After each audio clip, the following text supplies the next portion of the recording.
Welcome back, Boss Moves family, for another episode of the actual name, Boss Moves with Business Acumen, affectionately known as Boss Moves. We up in here again. I'm joined by my illustrious co-hosts. We got Trey in the house. What up, Trey?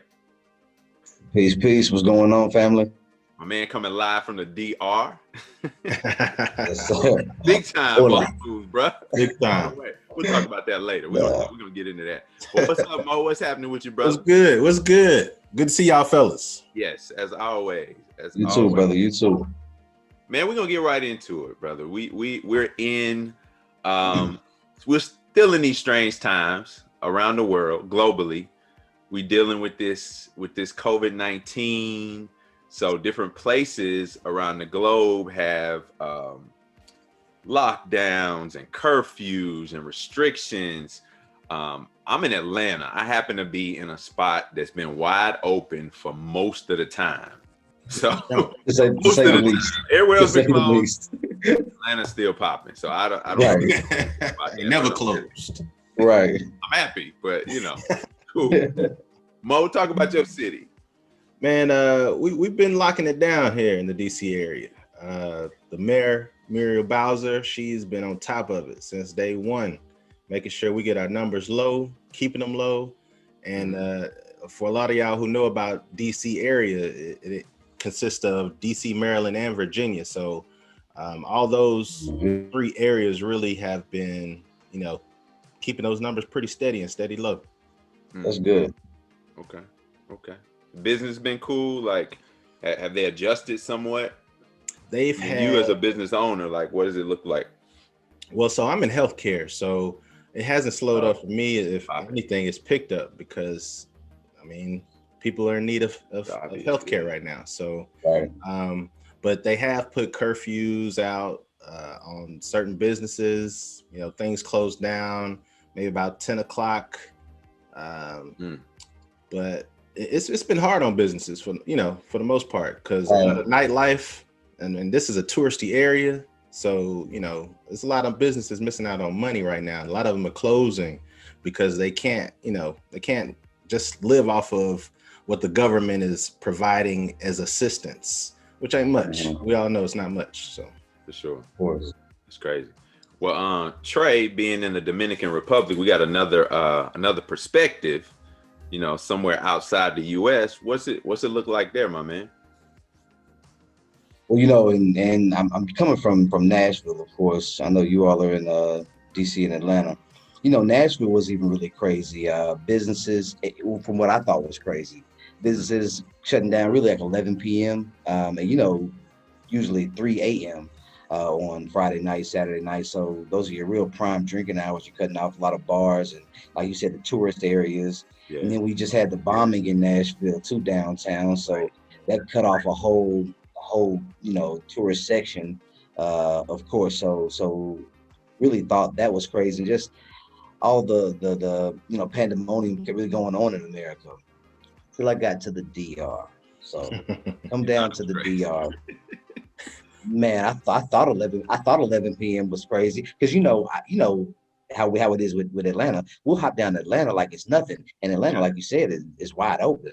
So we'll hop down to Atlanta. We're like, oh man, they're tripping, man. Atlanta, it's 2 or 3 in the morning. Cool. They kicking it for New Year's. Everybody's cool down there. Why can't we be like Atlanta?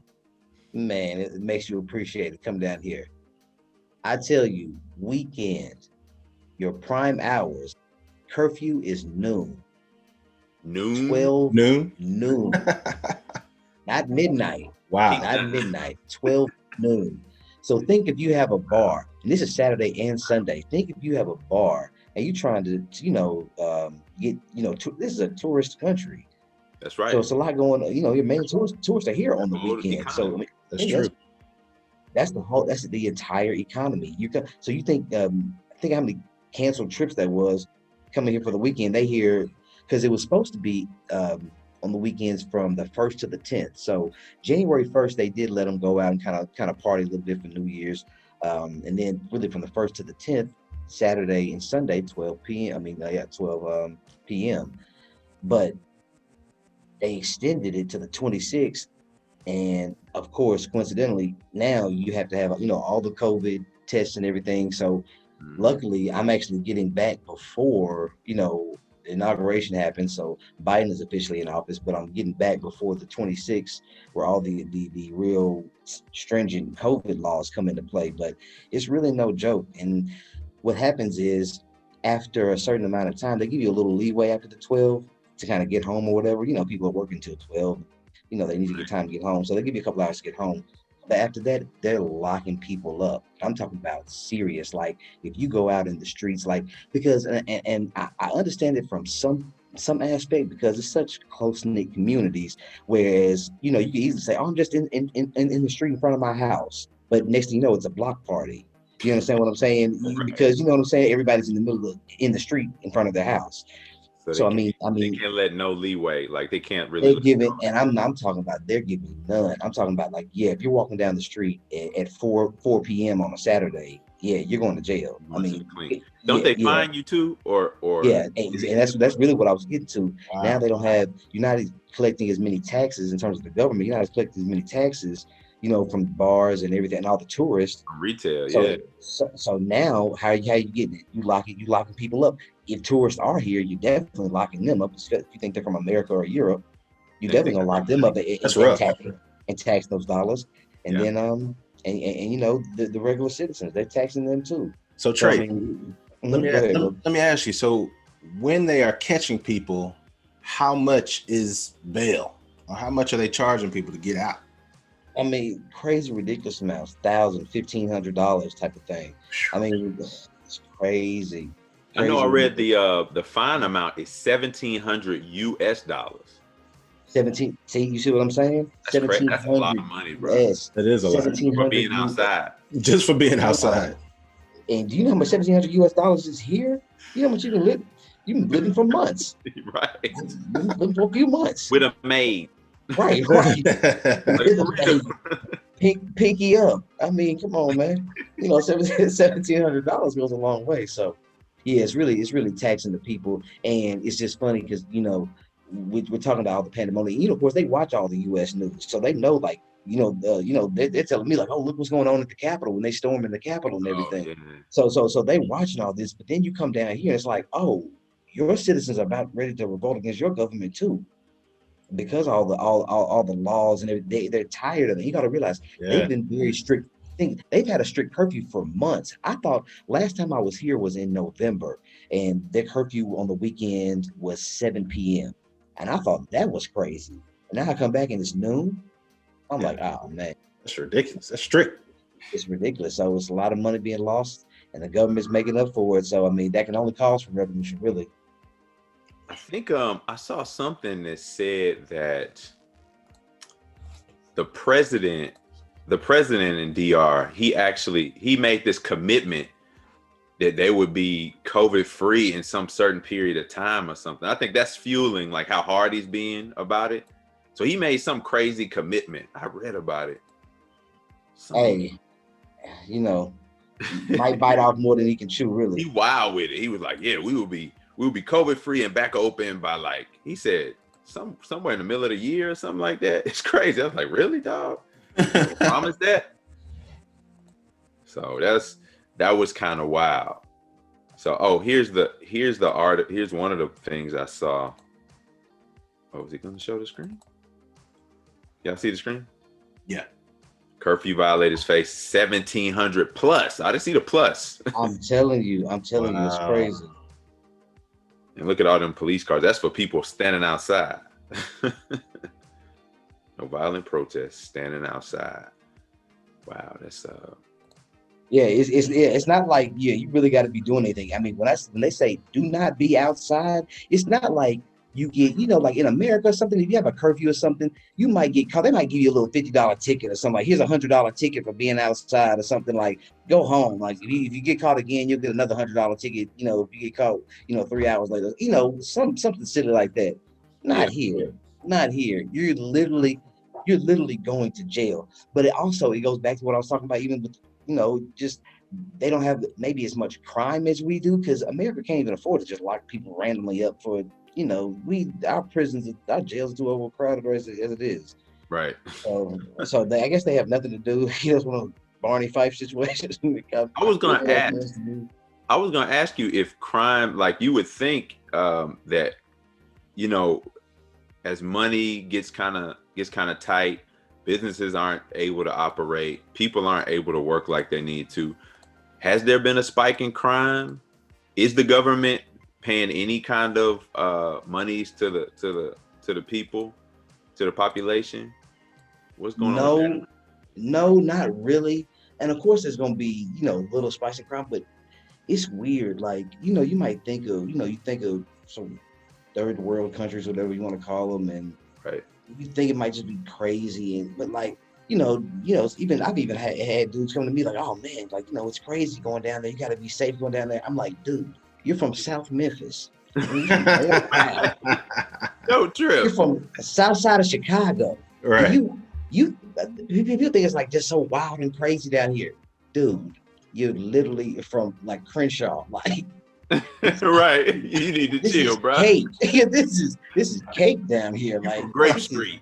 You're from Grape Street. Like, you'll be fine, bro. You'll be fine. Learn a few Spanish words, learn a little Espanol, and you'll be right. A little Spanish. It's crazy that I gotta go off on a tangent real quick. Before, like in 2005, before my wife and I moved to California, because we planned for a couple years, moved to California, saved up money, whatnot, and I worked with this lady. I remember I used to work. It was like my first job out of college. I worked at this place called Cardinal Health, pharmaceutical place, and hospital supplies. You've seen the trucks, but this lady, her name was Miss Bobby. She was so like gung-ho about telling me how dangerous California was. She was gonna scare me out of going to live there. She was like, you ain't seen Boys in the Hood? It's really like that. I used to live there. And I was like, and she was just like, yeah, you can't go down the wrong street. You go down the wrong street, it'll be a gang initiation. I just read where a kid on a bike got shot 90 times. I'm like, okay, Miss Bobby. 90 times. 90 times. I'm like, 90 times. I remember this like it was yesterday. And man, when I tell you, there are places. Now, don't get me wrong. There's some places by LAX, by the airport, where a lot, tourists be around the airport. They rent their car from the airport, then they try to leave the area. Yeah. There's a couple streets that you could turn down that would be a problem. Like if in LA proper, if you're close to the airport, if you by like Grape Street, off Crenshaw somewhere, there's a couple streets that if you turn down and you see a crowd of people down the street, don't drive that way. Just turn around. Like, it's kind of common sense a little bit. Yeah. Word to the wise. Yeah. Word to the wise. Word to the wise. But also, y'all remember back in the day, East Nashville was the same way. Don't go down that street. Listen. I was gonna say listen. Yeah. I was gonna say the same thing. Don't go down listen. Don't go down Mexico. Right. The Crow Drive. Like, do not do that. Bad move.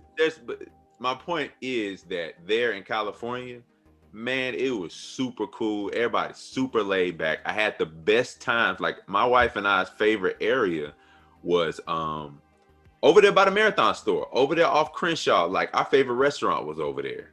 What was it called? I don't know. It's blanking on me right now. But that's where we felt comfortable over there because our folks was over there, number one, and it just felt much better, man. And you know what's weird? That's really the way I feel. Being down here, it's still, you feel like you're in a black country, really. I mean, you walk around, people would think you're Dominican just like anybody else. You understand what I'm saying? Like you feel very comfortable. And then like I said, it's really not as much crime. And I'll say not as much violent crime. They had more petty crime. Somebody might come try to snatch an old lady's purse or something, like some dude who might be more like on the streets, some on drugs or something. He might be hungry. Yeah, exactly. He's hungry or something. He come up, grab your purse, something like that. But, you know, if you're an old lady walking down the street or something, you know, it's not dudes out here doing kick doors. You know what I'm saying? It's, you know what I mean? It's not like, you know, they just busting in, You might get that in ATL for real. Right. Exactly. You might get that ATL for real, Right. Like, yeah, it's dudes going on car burglaries, like strings of car burglaries, and like hitting cars up all night long, hitting in the hundreds of same cars neighborhood all in night. the same neighborhood all exactly. You know what I'm saying? It's a different beast. Like I've been in literally the barrios of Sosua, Punta Cana, La Romana, Santo Domingo, and Santo Domingo is the capital. It's like the New York or whatever. Like man, I've been in the barrios of, and it's the playground. It's a little, and because you also got to realize when you think about it, we experience, I don't want to say the worst, we experience almost the worst of any culture. If you've been in the hoods of New York City, you've experienced the hoodest Jamaicans, you've experienced the hoodest Dominicans, you've experienced the hoodest Asians, you've experienced the hoodest whoever. I mean, the hoodest don't get much worse than that. Right. The hoodest black dudes. I mean, you're from Bed-Stuy. That's like, yeah, you're scared to go to. You're from Bed-Stuy. Like, What? And you scared? You scared to go here? Come on, my guy. You think you're gonna run into worse Dominicans than in New York City? Like, it doesn't get worse than that. Right. Pretty bad in New York. That's funny. You can't kill anymore. You know what I mean? So it's beautiful. Really, I'm saying all that to say it's beautiful down here. Mm-hmm. It's beautiful people down here. Even with, you know, loss of hours and wages and everything else, people still thrive and smile, and, you know, beautiful place down here. You know, you don't experience anything crazy or nothing like that. Like that's why I wanted to ask you too, Trey. I wanted to ask you because I know, you know, with the pandemic here, people have been trying to find ways to pivot, as in you know, starting their own businesses, picking up maybe extra jobs if they're available. Like what's the temperature like there when it comes to that? I'm glad you said that. I wanted to talk about that. The economy down here, I love it because it's really always been like a gig economy. Mm-hmm. So in terms of like a side hustle, you know what I mean? A side hustle, that's natural down here. 2 or 3 side hustles or doing whatever you have to do to make ends meet. You know, these dudes will save up a couple $100, go get a motorcycle. It'll be a few dudes that all using the same old motorcycle that costs $200 or $300, and they over here doing like Uber rides. You know, motorcycles are real heavy down here. You can get on a motorcycle, go anywhere, and these aren't like licensed dudes or something. It'll be some 23-year-old dude who just got a little motorcycle or something, like, hey, I'll give you a ride down the street. Jump on the back, give me $2. Jump on the back. It's a gig economy. Hey, throw me a couple hundred pesos. You know, it's a gig economy. So again, they're always thrive. I mean, you know, once you get to a certain level, it's like, hey, you really care about. I don't want to say you don't care about money, but, you know, it's all about, you know, family, love. Like, we taking care of each other. Everything is cool. We might not have a whole lot, but we ain't never had a whole lot. You know, you see what I'm saying? Like a big you know what I'm saying? Like, and it's not as much flash down here because there's very few people have a lot. To have a car is huge. You ain't gotta have a Benz. You got a car, period. You got a whip. Yeah. You got a whip, period. You're on a motorcycle, period. You know what I'm saying?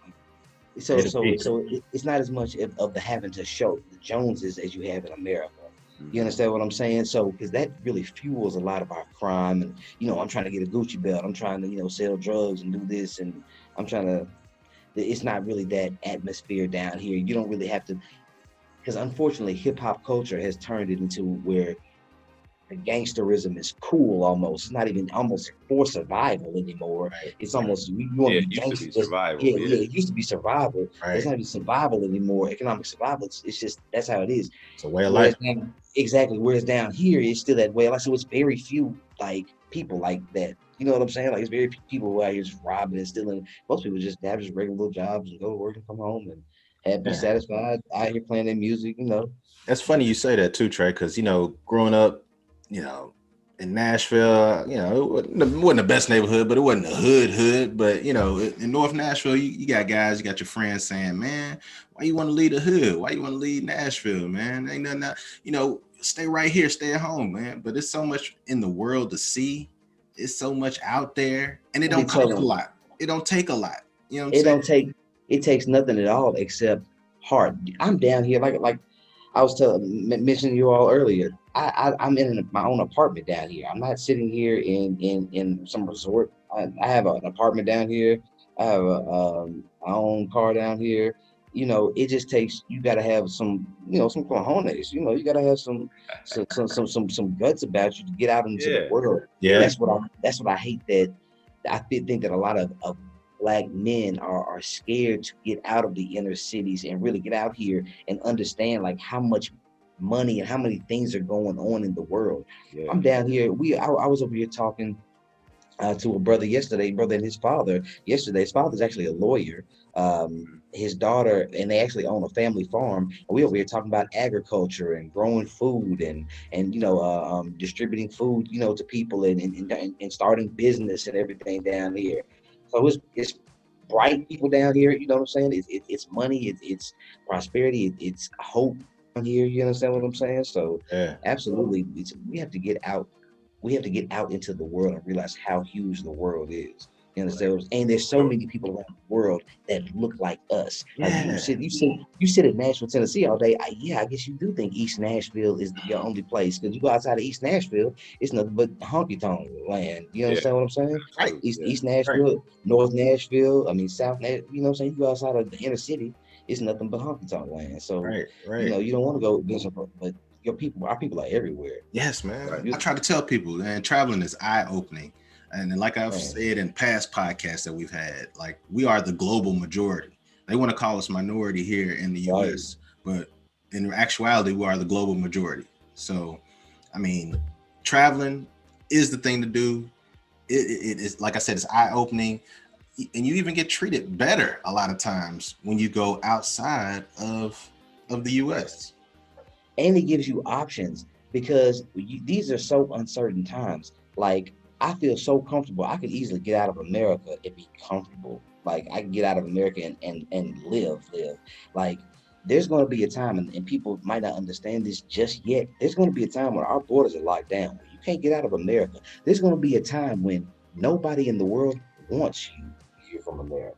Mm. There's going to be a point in time where you are not wanted. It might be, I'm not sure they're going to be the cause. It could be disease, and America is known as people with the most disease. Yeah. So every country's like, hey, we don't want y'all over here, which is looking like that's kind of how it's going to be. Yeah, I was about to say. We've been getting to that point on like a philosophical standpoint for years. With the Trump administration, it moved closer to, we don't really mess with y'all like that. We don't like how y'all do things. And we don't like the attitudes of Americans. It's already low key when you go somewhere. It's always the Americans who are disrespectful and raucous and don't know how to handle themselves. You know what I'm saying? Yeah. So we've already got that reputation around the world. Mm-hmm. Different places I've been around the world, they would tell us, me and my wife, they'd be like, "Oh, y'all American." Like, they thought we were from somewhere else because we were so cool and respectful. Right. They thought we were from Europe or from Africa, because they'd be like, "Man, y'all are really cool and respectful." And we'd be like, "Well, what usually happens?" When we were in Santorini, they just couldn't believe it, because they get a lot of, in Santorini, we went off tourist season last time we went. And usually on tour season, it's a lot of college students that go to the island. Sure. But we were there in March, and tour season usually don't start till like April, May. Spring break time. Ahead of all of that, exactly. I got you. So they were just like, when that happens, it's just they overrun everything. They wreck all the rental cars. they just disrespectful. And see, this is one thing that we have to do, that, anybody who, does want to travel outside the country, make sure you go with a respectful demeanor in terms of engaging with their culture.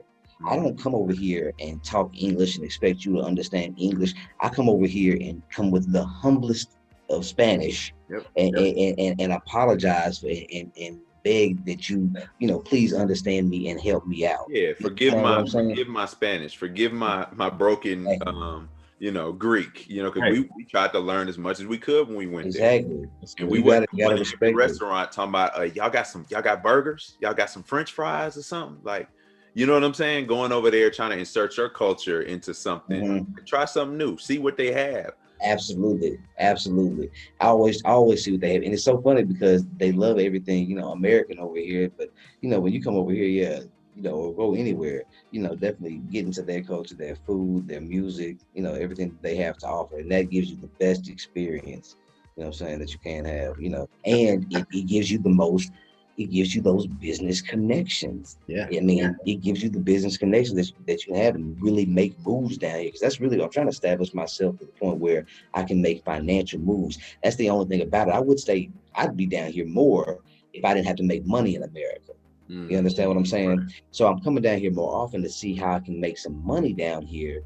Right. And you might have to see me through Zoom. I mean, Right. Be over there more and more. Right. So I'm staying 6 months. It's hot. Right. And like y'all saying, man, traveling, learning another language to be able to communicate, because we don't want to be stuck in one place, in one country, and not be able to move about like we should move safely, feeling safe.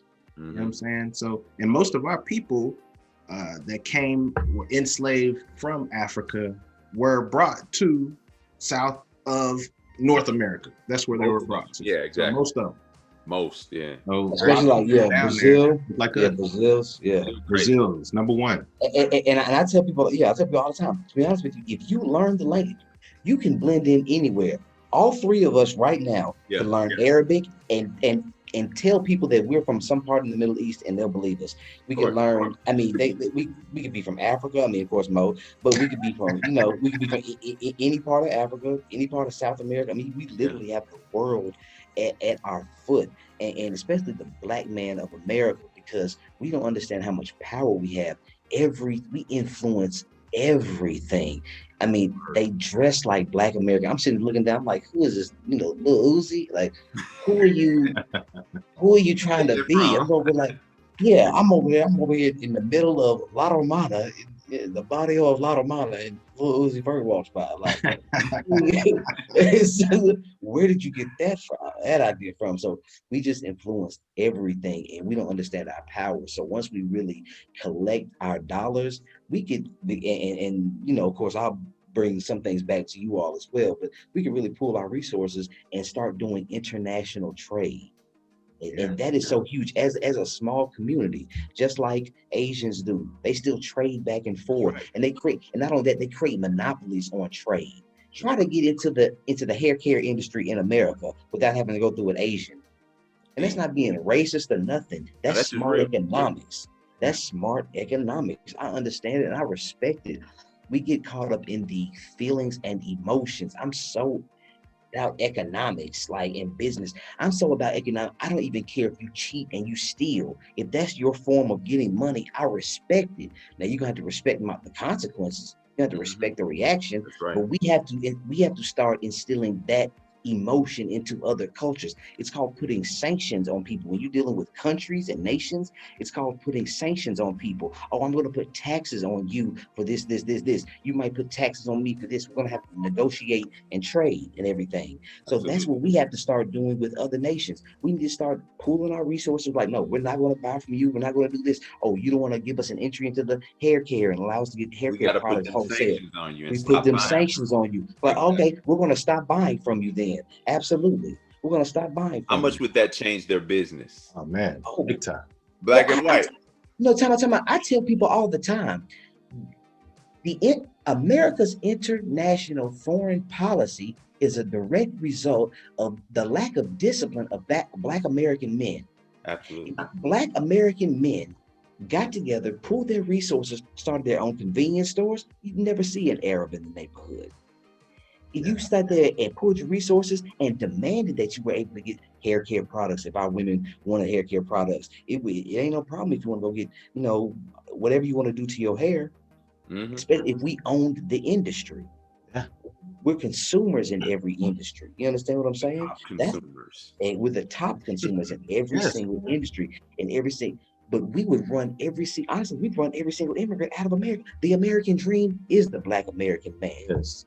That's right. His failure to get it together. And the messed up thing about it is I don't blame them. If I see blood in the water and I'm a shark, I'm going too. You gotta eat. You gonna blame a shark for being a shark? You gonna blame a lion for being a lion? Or you gonna get in the jungle and you gonna compete with the other lions? You gonna compete with the other sharks in the ocean? Or you gonna sit back and cry about it? That's what it's about. American men got to get out here and get into this world. It's a huge world out here. It's a jungle, and I love the competition.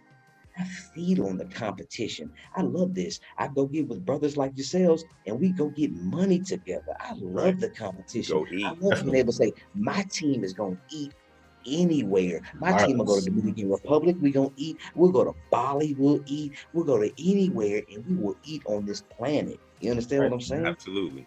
That's it. So It's gotta that's be. my skill. That's my skill. Now, I just wish that was more of our mentality, straight up. But it's gotta get it's there. coming that way, and we are going to be forced into it. You understand what I'm saying? That's So kind of a good thing.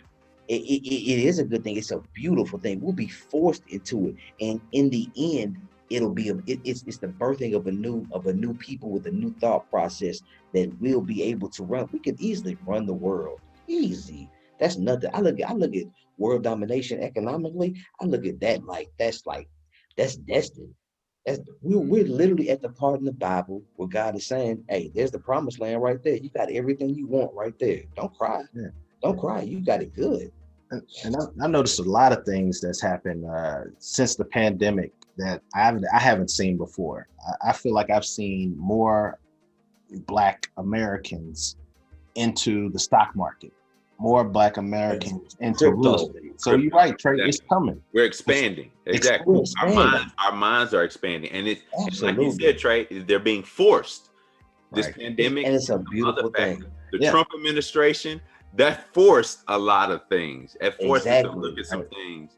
So Exactly. I definitely agree with that. And we just have to grow up in our thinking. I respect those the Proud Boys and all those dudes who stormed the Capitol. I respect you because the 8 years you sat there was under Obama. Y'all cried and y'all moaned and whined, but at the same time, y'all organized. They organized, got together. They got their man in office. They got the money behind them. Even though Trump had really his own money, they still were there to support him. They were at his rallies. They said they got behind him, voted, and got that man in office. When it's time for that man, to be honest with you, I respect it. However people feel about it. Your man is getting out of office. You really ready to ride for him? Y'all ready to go to war for him? I respect that. I respect it. Now you got to deal with the consequences of it, but I respect it. I respect you. You get nuts about it, to be honest with you. And we need that same energy about our own people. Yeah. That's how I feel. It's not about that, but ours is so simple because we don't have to storm a damn Capitol. All you got to do is stop shopping with them and start your own business. Support your own people. How easy is that? God gives it to you so easy, or the universe, or however you want to say it. So that's really the two so things, easy. That's really the two things that they understand: blood and money. Cool. Now, either you can do it. But storming the Capitol, that's the blood. Like if you really gonna do that, then it can work. Like it'll work like that. That's and they shed blood. They were ready to. Harder road. And they shed blood. Exactly. They was ready for that. But the money is also something that they respect. Absolutely. Like the economics. Yeah. Like us refraining from spending money like that. Absolutely. That has the same effect. Yeah. Absolutely. Absolutely. It's sanctions. You're putting sanctions on people. Absolutely. And this is what I love about diplomacy and government. It's nothing ever personal. It's always business. You'll see two leaders sit down, meet, and shake hands right before going to war. Absolutely. And that's how grown and after. Preach on that. That's how grown men handle business. Mm-hmm. It's no sitting back and whining. White men are killing. And I understand the things we're going through as Black men and women in America. I understand, but as Black men, we don't have the ability to cry about it. Yeah, we can't be. We don't have there's no victim. Yeah, be honest with you, God is, or the universe or whatever, is putting you through the process to make you better. It sharpens your skills. To be honest with you, it's really a beautiful process when you really understand it, because you'll come out so much better. You'll come out so much wiser.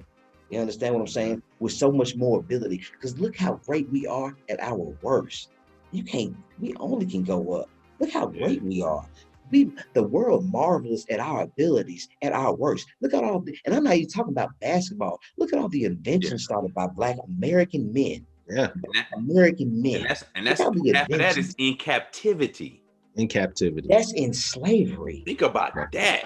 Right. But honestly, that's the thing about being forced into it.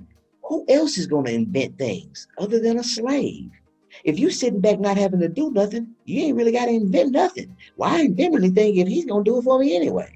Right. The man who's really going to invent is the one who's sitting there putting all these hours into it. Like, how can I do this faster? Make this easier. Yeah, let's make this easier and faster. For me, since I'm doing the work. Exactly. Since I'm doing the work, how can I make this easy for me? Exactly. That's it. Which was brilliant.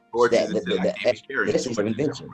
Brilliant. And that's the period we're going into now. We're about to be forced into it. It's about to be a necessity for you to pool your resources with brothers. It's so many brothers ever since we even started with the cleaners, and people just seeing us come up to me talking about all their businesses that they've been doing. You understand what I'm saying? And how they pool their resources with their brothers. You understand? Oh, it's happening. That's why I'm proud of what we're doing, man. I'm happy that we've been able to kind of, we've had some bumps in the road. Let's be honest. We've had some bumps in the road. We needed those. But that's how you learn. That's how you progress. You know what I'm saying? So, what we're doing, the road that we're on, pulling together, lifting each other up as a team, like we said in our last cast, man, we're unstoppable. We're unstoppable. It makes you stronger. And I tell people all the time, you can't do anything without a team. You'll never be able to go up against, because everybody else out there is working as a team. Right. And it's so good because, like you said, with the cleaners, like I feel very confident just with you brothers and the other brothers that we're just in deals with. I'll take you all and our model, our business model. I'll take that to the Dominican Republic. I'll do business with the highest of white men, Asian men, whoever it is, African men, with my team that I have now. Mm-hmm. I feel comfortable going up against any team around the world and doing business and getting underdeveloped assets and redeveloping those and selling them or whatever we plan to do in the future, including real estate and business. Right. So, I mean, everybody, gotta get a team. That's exactly what we're going to do. That's exactly what we're going to do. Mm-hmm. And with that said, we just said something about Stay Fresh, www.stayfreshcc.com. Visit us on Instagram, bossmove_BMBA, and the same for Twitter, bossmoves_BMBA, and check us out at bmbainvesting.com. But we're going to end it right there, man. Great conversation. We're going to get back into this. And thanks for that perspective on the DR, the man that come up out the DR and gave us some good game and some beautiful, beautiful game tonight, man. I appreciate that.